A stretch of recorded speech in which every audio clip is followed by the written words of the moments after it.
asalaamaaleykum maa ngi nuyu àdduna maa ngi nuyu askan bi yëpp maa ngi nuyu d'abord waa Diourbel di sama gox sama dëkk bi nga xam ne moo ma jox lépp donc maa leen di ziare bu baax a baax di leen jox ndokkeel si màggal 2020 donc di leen wax bon màggal à tous liñ ci def ren yàlla suñu borom ful ko déwén mu ëpp ko. lépp loo xam ne li def nañ ko ci aussi yàlla suñu borom defal ñu ko ay tuyaaba ba nga xamante ne bii daal li Cheikhul Khadim na mu woon ci gàmmu ci màggal gi muy nekk liggéey bu rafet boo xam ne bii Cheikhul Khadim liggéey na ko ci kaw suuf. donc ndigle yi nga xam ne moom la ci defoon mooy que ni bés bi saay bu dellu see ñu gërëmal ko yàlla suñu borom santale ko suñu borom ba pare def lépp li nga xam ne mooy ay bernde ci askan bi lu tàmbalee ci ganaar ba ci gëléem donc boo gisee mu wax loolu sax écarté wul sax ki nga xam ne dafa ñàkk donc ku dem ba ne ganaar ba ci gëléem donc Cheikhul Khadim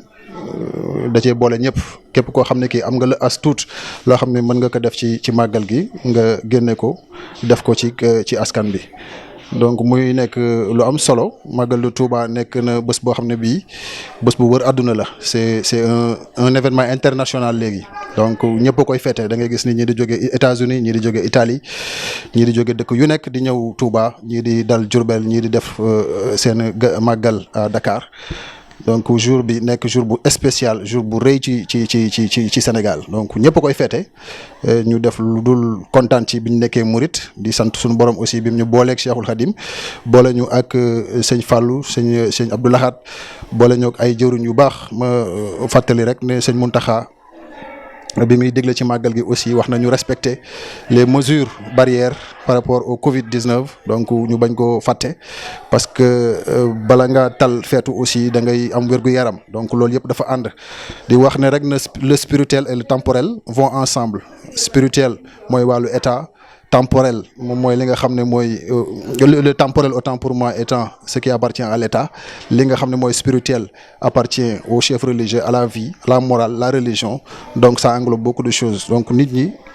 war nañ jàpp ne lépp lu ñuy def rek dafay am organisation boo xam ne bii état bi moo koy assurer mais également loo xam ne lii religieux yi mooy chef religieux yi dañ ci am part bu am solo donc Touba nekk na bastion du mouridisme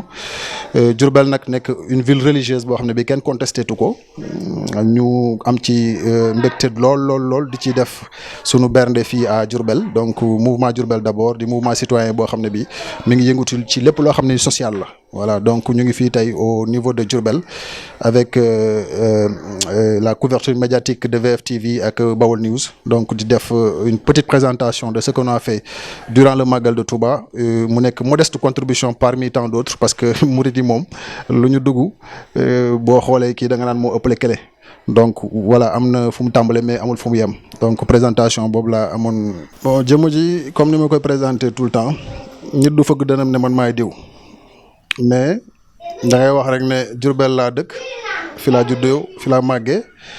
yàlla xéewalal la donc nit ki lu mu am aussi yàlla la donc teg la ci benn posture boo xam ne bii da nga war a agir voilà ma ñëw ci tur bi di Pape Thiam donc nekk doomu Diourbel nekk agent des impôts et des domaines di liggéey Dakar mais nag lépp lu ma am Diourbel laa ko def voilà présentation boobu laa mën a def pour le moment. parce que je pense que c'est l'essentiel. bon fi ma jaar je pense que pour le niveau scolaire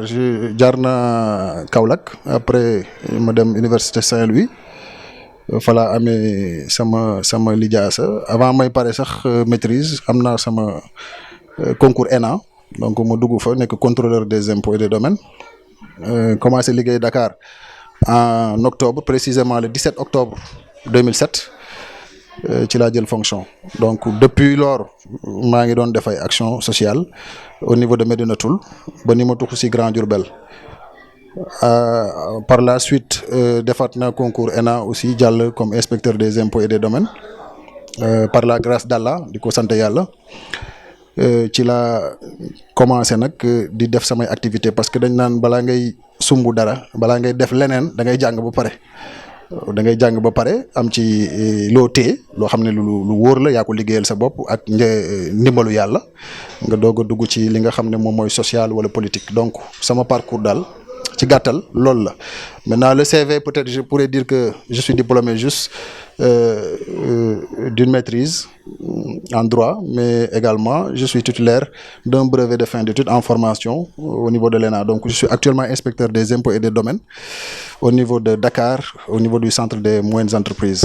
Ambition, ça se résume à 2 points. D'abord, c'est le social. Social pourquoi? Parce que askanu Diourbel gis nañ situation yi ñuy dund. Donc c'est une population boo xam ne bi dañu yàgg souffrir dañ dëkk ci ay coono loolu kenn weranteetu ko. Donc critiques yi bari na mais amuñ leader politique aussi boo xam ne bi taxaw na pour défendre les questions essentielles de Diourbel. Pauvreté bi njaareem boo wëree quartier bu nekk mën nga ko remarquer sans que ngay def ay statistiques sax mën nga wëral sa bopp njaareem nga xool famille bu nekk am na jafe-jafe yoo xam ne ñu ngi koy dund. Sous-emploi am na fi. Problème de santé am na fi parce que les structures sanitaires déjà bariwul structures sanitaires yi aussi amuñ les moyens humains et matériels pour taxawu askan bi parce que Diourbel ba léegi da ngay dégg ne nit day accoucher faatu. Bon, c'est vrai que ndogal yàlla am na si mais il y a une part de responsabilité des autorités qui sont ici à Diourbel, des autorités politiques notamment. Boo xoolee étudiants yi aussi bu ñu paree seen jàng bu pare duñ am liggéey dañuy wër ba sonn ñu ci bari dañuy mujj jël ay moto Jakarta di dawal tant d'accident nga fiy dégg yoo xam ne yi bon ay étudiants la wala ay néew di doole yoo xam ne yi amatul ci luñ jàpp amatuñ benn yaakaar ñu jël moto Jakarta di dawal di yóbbu seen kër. Donc loolu noonu nekk un problème un fléau boo xam ne bii franchement képp koo xam ne kii yàlla suturaal na la may la ngay liggéey nga am tuuti xalaat parce que xalaat kenn amu ko yow kese xalaat ñëpp am xalaat. Donc nul n'a le monopole du savoir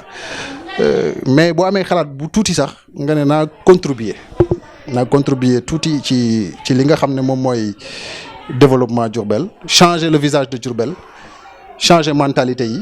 contribuer ci politique de développement yi ak programme yi nga xam ne mu ngi koy teg pour xeex ndóol bi mais également xeex sous-emploi bi xeex le problème sanitaire xeex loo xam ne ni daal day jëmale Diourbel gannaaw. Côté politique aussi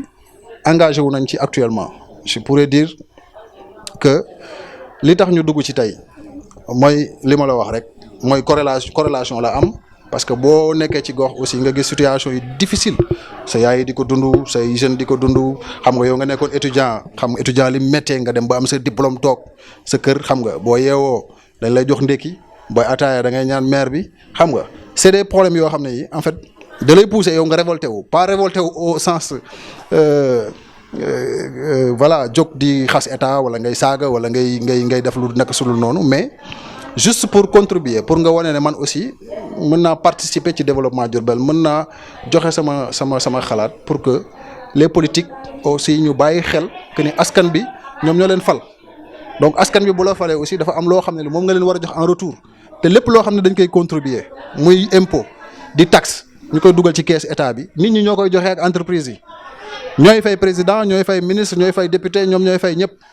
fonctionnaire ñoo leen di fay. Donc en retour war nañ leen jox le minimum de respect le minimum de considération que ñu mën a am un minimum de vie condition de vie minimum ñu am ko. waruñu am problème mu lekk waruñu am problème mu naan waruñu am problème mu ndox waruñu am problème mu courant waruñu am problème mu sous-emploi waruñu am problème mu santé parce que nit ki bu wérul du lekk nit ki bu wérul mënul xalaat nit ki bu amul liggéey aussi xelam pour mu xalaat pour mu joxe kàddoom sax du demee noonu parce que dañ koy réduire au néant nit ki bu demee amul nga koy jox tout le temps di ko may bu yàggee da nga koy soppi mala. Comprendre nga donc population bi foofu lañ toll moo tax aussi ñun on a l'obligation aujourd'hui ñu engagé wu sur le terrain politique lu ñu am jël nag visé wuñ benn poste visé wuñ ay nekk poste maire wala directeur wala lenn on fait pas comme les autres tagguma sama bopp mais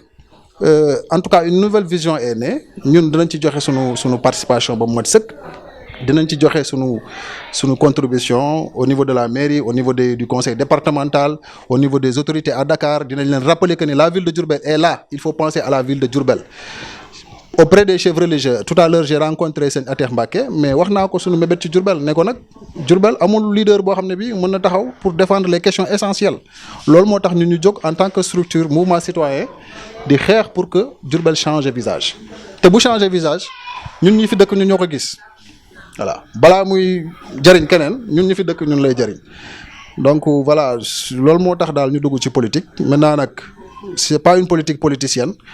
mais on laisse le peuple nous juger dans l'avenir parce que nit aussi mënooy tagg sa bopp man maa mel nii ñii nee lañ mel donc ñun duñ demee noonu mais dans l'avenir je pense que nit ñi mën nañ juger mën nañ ne ah bon le mouvement citoyen Diourbel d'abord est un mouvement à part entière boo xam ne bii vraiment ça n'a rien à voir avec les autres mouvements et dans ce cadre-là ils pourront nous faire confiance parce que la confiance aussi elle est essentielle comme elle est essentielle dans un mariage elle est essentielle dans le cadre des rapports entre le politicien et le citoyen donc si la confiance s'installe c'est définitive maintenant su fekkee dafa am benn doute au début je pense que après tout est faussé à l'avance quoi donc li ma mën a wax daal mooy lenn ñu sunu mébét moom mooy changer doxalin bi nga xam ne moo am njaareem waaw doxalin bi autorité di doxalee fii njaareem moom lañ bëgg a changer ni ñu koy changer nag mooy wax ak ñoom parce que aussi ëpp ñu leen xel ëpp ñu leen jàng bu nee ne ah man de am naa ci benn projet boo xam ne bii nii laa koy defee ñu nag ñu ngi lay déglu di ko superviser di ko xool mën nañ yàlla bu dogalee aussi ñu rencontrer président mën nañ ko wax loolu bu ñu yàlla mayee buntu boobu mën nañ ko ne ñun de njaareem lañ am ñun moom soxlawuñu poste soxlawuñu leen mais njaareem lañ am dañ bëgg ngeen changer ni ngeen fa. waaw xam nga mooy li ma la wax sànq dama la ne ñun amuñ monopole du savoir amuñ ko gënuñu rafet xalaat aussi ci defar njaareem comprendre nga. tey bu fekkee ne man damay nekk ci sama wàll di bay keneen nekk ci wàllam di bay keneen nekk ci wàllam di bay bañ mat fukk ñoom ñëpp li leen soxal mooy njaareem développé mais man dama ciy sant yàlla dama naan alhamdulilah parce que man li ma intéressé rek mooy population bi ñu bañ leen sucer que ñu bañ a nekk ci population bi di leen nax xam nga tey wax joxe sa opinion dafa am solo tey boo joxe sa opinion tey mu jàll ci média yi ku nekk dégg ko. ministre bi sax mën na ko dégg wala bon un député dégg nga vraiment le gars li mu wax nii nañ ci bàyyi xel parce que bon ku dee ak sa bàmmeel la et puis fonction bu ñu la ko dénkee muy fonction politique wala fonction administrative mais da nga war a bàyyi xel askan bi ñoo lay fay booy fayeeku 500 000 wala 300 000 wala 400 000 tu as une voiture climatisée tu as un bureau climatisé mais askan bee tax su fekkoon askan bi dañu fipp tey ne état du am gouvernement du am lan mooy dox. dara du dox xam nga parce que askan bi moo ëpp doole xam nga c'est le peuple xam nga dañu naan c'est le peuple qui gouverne mais qui détermine la politique du gouvernement c'est l'exécutif c'est le président de la République qui définit la politique du gouvernement et qui le transmet au gouvernement donc tey askan bi war nañu bàyyi xel bu baax a baax ci li ñu bëgg buñ ko amee le président de la République mën na xalaat ci li askan bi bëgg mu ne exécuter leen ko gouvernement exécuter leen ko moo tax opposition baax. kii jàpp ci lii kii wax lële léegi nag ci loolu noonu mooy tax askan bi gis seen bopp ci politique il faut que mu am confrontation politique la critique par exemple nga wax tey Pape Thiam wax mouvement citoyen Diourbel d'abord wax kenn génn critique ko. inondation yi je dis la vérité moi je suis de nature sincère j'ai pas jugé nécessaire de descendre sur le terrain pour joxe ay dons ay ceeb ay suukar ay meew parce que loolu réglé wul inondation taw bi taw moom yàlla la déjà. Il y a un ami qui disait, quand on était à l'armée, il disait que l'eau c'est une bénédiction. Bon, on nous traînait à bout pendant toute la nuit. Il disait que l'eau c'est de la bénédiction. Nous sortons d'or, bobo de set. Donc, je rappelle c'est ça pour dire que ni yalla mom tawam. Yow mëno ñaan li ñaan le contraire. D'accord? Donc, boy subir, da ngay subir. Inondation, qui peut régler c'est l'État. Il appartient à l'État de régler la question des inondations. te gis ngeen xaalis bi ñu ci dugal bon critiqué wu ma leen xaw ma fu ñu dugal xaalis bi parce que j'ai pas vu le rapport j'ai rien vu mais quand même il appartient à l'État par rapport ak somme boobu ngay dégg il appartenait à l'État de gérer le problème des inondations du un Pape Thiam buy jóg joxe jël 500 000 salaire am ñëw di ko distribuer ay ceeb mooy régler inondation di nga dimbale askan bi certes mais tu le rends pas service à long terme parce que la question des inondations c'est une question qui vient chaque année. yow ñaata at nga toog dégg inondation at mu jot am inondation am na Maintenant on a notre contribution en termes d'idées pour régler la question des inondations su fekkoon ne tey consulté nañu pour laaj ñu nan lañ mën a def pour régler la question des inondations je parle bien des autorités bu ñu laajoon suñu soutien parce que aussi situation yi bu amee il faut que autorité bi agir de manière responsable les autorités de Diourbel ils auront pu quand même recenser tous les opposants recenser tous les mouvements citoyens tous les mouvements associatifs tous les étudiants tous les chefs religieux tous les imams tous les délégués de quartier ne nañ def rencontre pour xalaat nan la ñuy régler la question des inondations comme te génne nañ xaalis jox leen defuñ ko ci wala def nañ ko ci mais daal terewul inondation yi bi mu ko ne am mais nañ laaj xalaat askan wi lan mooy régler inondation yi bu ñu ci woowoon ci terrain boobu en réunion wala voilà je te dirais en assise on aurait pu quand même donner notre opinion donner notre idée par rapport à la question des inondations parce que Diourbel ay terre rek moo ko wër donc xoolal Diourbel la ville n'est pas grande hein si les gens se concentrent il y a des inondations donc il y a une mauvaise occupation de l'espace il y a une mauvaise politique d'assainissement bon la gestion publique aussi est calamiteuse bon permettez-moi de le dire mais bon il y a beaucoup de choses yoo xam ne yi moo tax daal suñu politique yi ak projet yi doo tolluwul fi nga xam ne foofu lañ ko doon xaar maintenant nag bon la question des inondations ñun on n'a pas contribué parce que comme je te dis man j'agis seul donc su fekkee ne par exemple damay jël sama 1 million ñëw def ko ceeb wala suukar mënuma sax louer moto pompe donc ça ne sert à rien mais quand même j'ai participé de près ou de loin j'ai participé à subvenir aux besoins de certaines populations que je révélerai pas leur nom parce que booy def lu baax aussi jarul nga koy wax am na ñoo xam ne ñi peut-être on les envoie une petite contribution par Orange Money woo leen masawu leen xam nga on l'a fait mais nag bon du nekkul loo xam ne tout le temps da ngay toog di ko wax à la télé wala ngay ndamu mais daal la question des inondations ça appartient à l'État de le gérer waaw. non dalal seen xel daal mooy confiance man lu ma leen di wax dëgg lay nekk lépp lu may wax ñi nga xam ne ñoo ànd ak man dëgg lay nekk lu ma mënul wax leen ko dëgg la waaw mënuma lii du ma ko mën a def dëgg la te defoo ko dëgg la wala du dëgg waaw léegi nag bu fekkee ne da ngaa mën dara nga ne leen engagé wu naa dinaa def lii même bu jar 1 milliard di nga ko def loolu mooy installer confiance. Les activités à venir bon dañu massifier mouvement bi dem dans les quartiers def des visites de proximité bon rencontrer d'abord les chefs religieux parce que ville religieuse Diourbel c'est une ville religieuse rencontrer les imams on va rencontrer également les dignitaires les délégués de quartier les chefs de quartier rencontrer les femmes de quartier parce que famille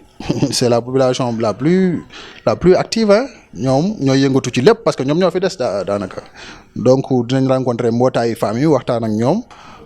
laaj leen seen xalaat laaj leen lan lañ xaar pour ñu jàppale leen pour ñu mën a développer seen i activité am ci lu ñu jàppale seen borom kër voilà bu ñu jógee ci loolu peut-être on va faire des tournées dans les daara parce que comme je disais tout à l'heure Diourbel mënoo ko écarter ci religion rencontrer également les structures sanitaires les chargés des structures sanitaires discuter ak ñoom laaj leen lan lañ ñàkk ak comment dirais-je les autorités politiques yi nga xam ne bokk nañ ay opinion rencontrer leen waxtaan ak ñoom comme ça ñu xamante parce que ñun ñëpp Njaaréem moo ñu ñor voilà bu ñu jógee ci loolu aussi dinañ def ay débat dans les quartiers dinañ def ay séminaires dinañ def ay conférences on a prévu aussi les assises de Diourbel je pense que dinañ ci discuter bu baax a baax ak toutes les autorités parce que les assises de Diourbel bu ñu ko doon def tey on doit inviter nos chers compatriotes peut-être je dirais le maire le préfet ñi nga xam ne ñoo gérer côté administratif ak les chefs de service yi nga xam ne ñu ngi fi ak les autorités religieuses comme je disais tout à l'heure donc activités yi ñëw daal je pense que essentiellement loolu la massifier le mouvement faire comprendre aux jeunes que il y a une nouvelle donne qui est là donc il faut la prendre changer de mentalité changer de manière de faire de la politique pas de la politique politicienne mais que ñu teg ko ci dëgg si je dis pas la vérité qu'un étudiant se lève et me dit monsieur Thiam vous dites pas la vérité vous avez tort sur toute la ligne parce que xam nga jeune ak jeune ñoo gën a mën a waxtaan waaw boo toogee ak sa kilifa doo mën a wax yenn yi mais bu dee jeune ñu tëju ci benn salle di réunion ñu nekk 1000 mais si tu dis pas la vérité les gens ils se lèvent ils te disent mais attends tu te prends pour qui? Donc nouvelle donne boobu moo am ñun tout ce qu'on fait on discute on met sur table chacun valide donc loolu mooy confiance ak fidélité ak loyauté donc suñ demee ba côté boobu noonu ñu franchir ko je pense que dinañ am mobilisation bi nga xam ne moom lañ soxla waaw parce que askan bi boo leen nee suba dinaa la jox dépense nga ñëw jox leen dépense mais ginnaaw suba dinaa ñëw jox leen dépense ñëwuloo dañuy fàtte dépense bi nga leen joxoon démb parce que dañ naan wax nga leen mu deñ comprendre nga donc nit ki soo koy wax ko loo xam ne mooy sax ba waaw boo doon remuer ciel et terre sax loolu doo ci jóg waaw man de lu mu mënul dama koy wax li ma mën ma ne leen dinaa ko def te su ma ko engagé woo dama lay wax date ne la tel temps dinaa ko def su jotee ma def ko pourquoi pas mais pourquoi pas la mairie de Diourbel je dirais c'est trop tôt su ñëwoon tey instant bi je dirais que c'est une bénédiction d'Allah mais je l'écarte pas hein je l'écarte pas si la population de Diourbel me fait confiance jox ma la mairie de Diourbel mais pourquoi pas parce que boo amee politique bu baax non xam nga pare pour politique moom def naa ko damay politique léegi mais déposer candidature dafa am ay conditions waaw donc xam nga ne man fonctionnaire bu ndaw laa waaw donc gars yi ne ay xaw ma 20 millions xaw ma fàtte naa sax caution bi bañ naan ba muy laal ay 20 daal ci laa ne ah saa waay daal mbir mi ngi noonu quoi mais peut-être bon kenn xamul parce que yàlla aussi buy defar. du xarit boo déggee ma lay wax xarit ci wàllu maanaam par exemple business ay politique projet loolu c'est autre chose hein bokkul ak xarit bi nga xam ne bii da ngeen di tëdd ngeen ñaar ngeen mëq cere xam nga def seen benn wala ataaya bu mool toog quoi mais xarit bi ma lay wax mooy partenaire quoi. xam nga dans la politique y a des partenaires qui sont là waaye dañuy gis ne yow li ngay wax doy na leen li ngay wax dëggu la li ngay wax yow di nga ko def te dina jariñ askan bi ñaari partenaire moo am nag benn partenaire bi laa la waxal noonu beneen partenaire bi day ñëw ne la bon voilà man damay investir ci politique mais en retour dafa am lu may xaar donc y a ce type de partenaire qui est là. donc tey man bu may def choix bu ma nee man dëgg ci dëgg laay dem mënu ma dem ci beneen bi xam nga mais su may wax partenaire mooy par exemple am na ñoo xam ne ñii li may wax nii tey dugg na seen xol wala dugg na seen xel mën nañu man de saa yi su ma amoon 5000 francs danaa dem participer keneen ne su ma amee 10 000 danaa dem participer tu vois keneen ne man de gars yi na wala parti politique daa am nu muy doxee xaalis bi da nga koy autoriser mu dugg mais fa nga koy dugal aussi da nga koy leeral parce que ay mbooloo ñoo ko bokk donc tey comme ni organisation yi di jotee ay dons ay subventions des fois ñu jox leen ay ndimbal ci yeneen fànn donc ñun mën nañ ko jot bu ñu amee récépissé pour nekk parti politique pour dugg ci politique donc bu boobaa aussi bon franchement je pourrais citer les partenaires mais instant bi j'ai pas de partenaire hein je roule seul parce que je roule avec mon salaire mes avantages voilà des fois mu metti nag des fois affaire bi yéex a dugg ci compte bi moo ameel gars yi xam nga daw gauche daw droite mais bon xam nga rek adduna moom saa yi yàlla da lay suturaal waaw yàlla da lay suturaal booy def lu baax yàlla da lay suturaal waaw mais nag je compte sur mes propres moyens instant bi pour di dérouler yenn action yi mais nag bon je pense que les partenaires m'entendent gars yi ñu ngi may dégg bon bu leen discours bi duggee aussi te ñu nekk nitu dëgg te ñu bëgg askan bi changer visage changer conditions de vie voilà bon ils sont là hein, les premiers partenaires je dis donc ils sont les bienvenus. Bonne question loolu dañ ma koy laaj tout le temps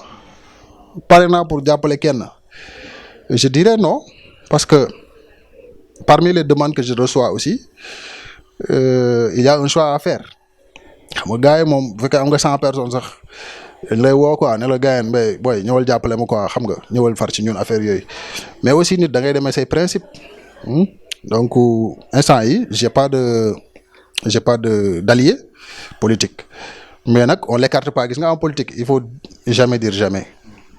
l'essentiel mooy que yow li nga nekk rek bu ko wàcc say principe bu ko wàcc boo gisee koo xam ne kii dafa bëgg a ñëw rallier ak yow ba pare li muy def àndoo ci je pense que waroo mën a ànd ak moom. li ngay def mooy rouler seul ba nga gis koo xam ne kii bokk ngeen ay principe bokk ngeen ay idéologie bokk ngeen gëm-gëm et puis li muy liggéey li muy def day jariñ askan bi parce que ñun loolu lañ privilégié parce que bu fekkee da nga ànd ak nit pendant 5 ans mu nommé la directeur wala mu nommé la leneen te yow saay boo demee fa nga dëkk situation bi changé wul saay booy ba nga wàcc poste directeur bi dellu ci li nga nekkoon booy fekkee am ngay principe loolu nag moo fi bari parce que bon nommé la directeur neex na nommer le chef neex na mais bon la population après tout ñoom ñoo tax nga nekk li nga nekk parce que am na ñoo xam ne dañuy mobiliser nit après feeñ fël ci kaw gars yi woo leen ci kaw ne leen mais attends on te nomme directeur viens te rallier après ñu jël mairie bi nga nekk adjoint maire wala non on fonctionne pas comme ça on fonctionne pas comme ça mais bu ñu gisee koo xam ne kii daal franchement il est là pour dimbale askan bi jàppale askan bi changer le visage de Diourbel teg ay projet jàppale jeunes yi pour xeex sous-emploi pour xeex problème de santé jàppale mbootaayu femmes yi Diourbel changer complètement de visage là on est prêt à travailler. du ma wax kenn doyu ma de man nee naa la man en fait je suis positif en tout hein du ma critiquer du moins su may critiquer sax ce sera une critique objective tu vois ñoom li ñuy def développé wul Diourbel yow gis nga ko man gis naa ko keneen gis na ko donc loolu noonu nekkul sax lu ñuy discuter parce que bu fekkoon ne li ñuy def ay social ak développé na Diourbel kon Diourbel dépassé na fii bu yàgg mais depuis presque 25 ans plus de 25 ans même visage ngay gis Diourbel boo fiy dugg sax da ngay bëgg a dëpp Diourbel boo demee Dakar boo ne Diourbel laa dëkk gars yi dañ lay reetaan te Diourbel dafa am potentiel humain déjà les qualités humaines ci doomu aadama boo xoolee ren sax les examens ñoom ñoo caracolé en tête ay mention très bien école Khadim Rassoul ils ont eu 96% su ma juumul ci BFM combien de mentions très bien ñoo am à Diourbel boo xoolee les étudiants à Bambey wala les étudiants à Saint-Louis yu jóge Diourbel yu nekk Dakar aussi jàng bi ñuy jàng foofu ak ni ñuy gaaw am seen diplôme bokkul ak yi ñu jóge ci yeneen régions yi li ko waral mooy Diourbel c'est une ville religieuse maanaam alxuraan day njëkk a dugg sa bopp nga dem école mais da ngay tàkk donc yàlla da la ciy jàppale bu baax moo tax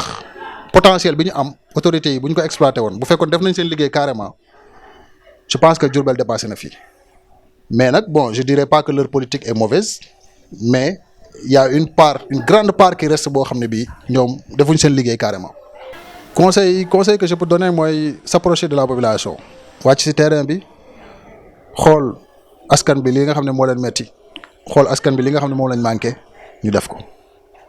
waaw loolu de mooy première chose wàcc sur le terrain bàyyi nag ay joxe ceeb ay bu joxe suukar ay joxe meew xam nga parce que boo eggee benn niveau Pape Thiam mën na ko def parce que man je suis un mouvement citoyen donc je fais du social mais je peux pas comprendre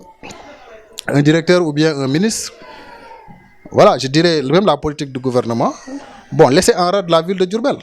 Tout ce qui est projet, programme, loo xam ne day développer askan bi ñu bàyyi ko xam nga donc c'est des questions essentielles yoo xam ne dañ ko war a def. Je peux prendre un exemple bi ñu doon def day clean xaw ma clean day waaw clean day mais saa yi clean day lu muy faj ah je te dis clean day. Moi je disais à Moubarak que ni clean day bu ñu ko yàggee di def ñu def clean toilette parce que en fait dans les maisons il y a des choses yoo xam ne yu gën a garaaw yu nekk ci kër yi yow nan ngay defee clean day tu dépasses une maison boo xam ne c'est une maison en paille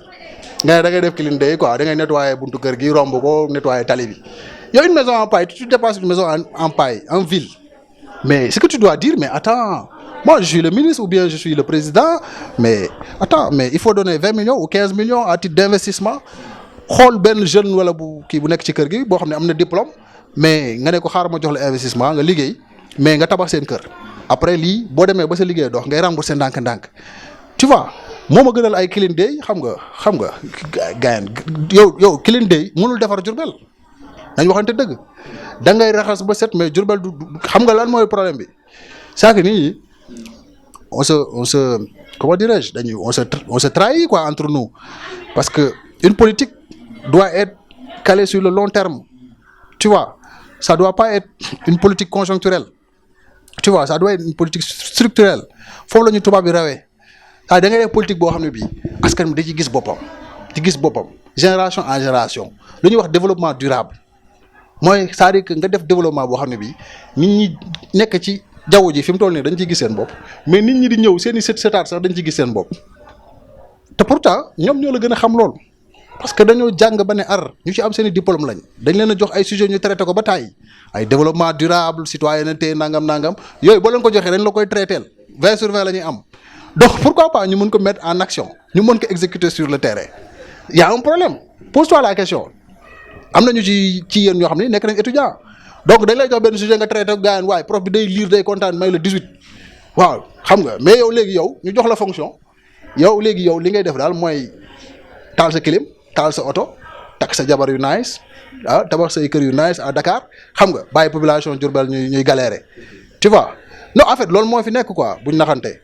loolu moo fi nekk léegi nag bon jeunesse bi je pense que la jeunesse est consciente hein parce que instant yi comme li Abdoulaye doon wax alternance générationnelle xam nga gars yi ku nekk mi ngi jóg di bay sa waar di créer sa benn base léegi nag bu gars yi jógee Pape Thiam su amee 2000 parce que man sax bëriwuma doole mais yàlla mën a def ci kanam ma bëri doole donc su ma amee 2000 membres wala 5000 membres beneen administrateur civil am 5000 membres à Kaolack keneen am 5000 membres à Fongolémi keneen am ko Saint-Louis tu vois ñu dajaloo ñu ne ah bon parce que ñun on a les mêmes visions hein donc on va contrecarrer ce qui se passe quoi pas contrecarrer le pouvoir qui est là mais li fi nekkoon day jeex quoi voilà anarchie bi fi nekkoon voilà que ñëpp engagé wu parce que mën nga nekk administrateur civil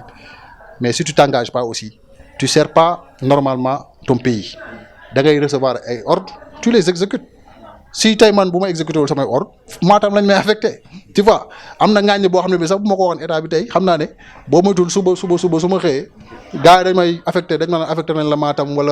wala Tamba ci ñaar tàngoor bi donc damay am problème sax ñëw Diourbel gis sama gars yi tu vois donc tey maanaam gars yi nañu am beneen vision politique et puis population bi nañu yeewu quoi bañ a tayal jeunesse bi aussi ñu bañ a tayal fii maire yi ñoo fi yëngatu ñooy dox xam nga ñoom ñooy uyu ci manifestation yi xam nga ñoom ñooy dem voter mais la jeunesse là mais affaire bi bu doxee si ñoom lay dellu si bu amee poste bu ñu responsabilité mais c'est la jeunesse qu'on va nommer ñoom la ñuy teg ci mairie bi mais parce que poste maire je te dis tey am na ñoo xam ne ni ñu toog nekk seen bureau di liggéey moo leen gënal nekk poste maire dafa metti déjà doo am salaire bu baax voilà budget bi du doy askan bi dañuy demander tout le temps le problème bu am dañ naan yow la voilà donc jeunesse bi ñoo war a réveiller wu ñu récupérer affaire yi ñu liggéey parce que vous avez les moyens vous avez les capacités intellectuelles. bon mënuma changer regard Diourbel de man kay damay contribuer ci changer visage Diourbel maanaam dox ci li nga xam ne moo koy développer problème yi nga xam ne moo am ñu dugal ci suñu loxo. sous-emploi ay dégg problème mu santé problème éducation tu vois problème culture problème sport dans tous les domaines ñu dugal ci suñu loxo lu mu tuuti ñu dugal ci suñu loxo léegi nag bu yàlla demee ba may ñu loo xam ne danañ mën a changer visage Diourbel bon saa yi buñ ko ñaanee yàlla mu defal ñu ko de parce que fii dëkku Cheikh Amadou Bamba la de saa yi boo ko tegee ci diine teg ko ci pouvoir temporel je pense que li nga bëgg yàlla dina ko def te ñun dañu war a sukkandiku ci sunu marabu yi gis nga suñu marabu yi nii buñ sukkandikoo ci ñoom ñu jox ñu ndigal jox ñu ndigal parce que buñ joxee ndigal comme waa Touba ca kanam buñ joxee ndigal que ni Diourbel ca kanam buñ ko joxoon suba 5 milliards la gars yi di cotiser wala buñ doon 100 milliards sax murid yi dañuy cotiser Diourbel 100 milliards projet université wala projet structure sanitaire ñoom dañoo am kaddu te ñoom puukare taxu leen a jóg ñoom li ñuy am nañ ko ba pare nga jox leen dañuy am boo leen joxul dañuy am. donc tey ñooñ dañ leen war a bàyyi xel bu baax a baax ci sunu politique ci sunu doxalin ak njaareem aussi pour ñu développer ko il faut que ñoom itam ñu jàpp ci sëñ Ateex donc gis naa ko sànq muy sëñ bu baax di doomu sëñ Fallou surtout sëñ Fallou autant pour moi donc ku baax donc am na yoo xam ne jox na ma ko du waxtaanu télé mais ñoom dinañ ci participer bu baax a baax pour ñu changer visage du Diourbel voilà. du chômage bi moom on a un programme je disais tout à l'heure que tey boo fekkee dañuy wax programme. On va s'étaler sur voilà comme plus d'une heure de temps di wax ci loolu mais wàññi sous-emploi aajuwul nga nekk maire wala nga nekk leneen. créer des journées yoo xam ne yi c'est des journées création d'entreprise comme APEX ni mu koy defee di ko décentraliser à Saint-Louis donc ñu décentraliser ko à Diourbel aussi faire une création d'entreprise dans tous les domaines muy artisanat muy sport muy culture muy BTP industrie. secteur bu nekk ñu créé ci ay entreprise maintenant nag entreprise yooyu ñu employé des jeunes yoo xam ne ñu ngi am nañ seen diplôme seen qualification professionnelle bu leen jëlee on va inciter ces entreprises là également à sous-traiter avec de grandes entreprises yoo xam ne ñu ngi à Dakar pour mën a am un chiffre d'affaires consistant pour mën a fay ay impôts wala fay seeni salaire donc loolu yëpp bu ñu ko créer day wàññi sous-emploi déjà mais dina créer recette. boo mën lii aussi nekk Dakar di liggéey c'est grâce à vous également tous les journalistes yi nga xam ne ñu ngi fi nekk donc ñoom ñëpp j'entretiens de très bons rapports avec tous les journalistes tout le temps boo leen wooyee dañuy ñëw. On a signé un contrat de partenariat avec VFtv boo xam ne bi regretté wuñ ko franchement ak Ndeye Khar c'est une dame très brave donc dañ ko war a gën a encourager gën ko féliciter même l'environnement médiatique donc ñooñu dañ leen war a jàppale bu baax a baax waaw dañ leen war a jàppale parce que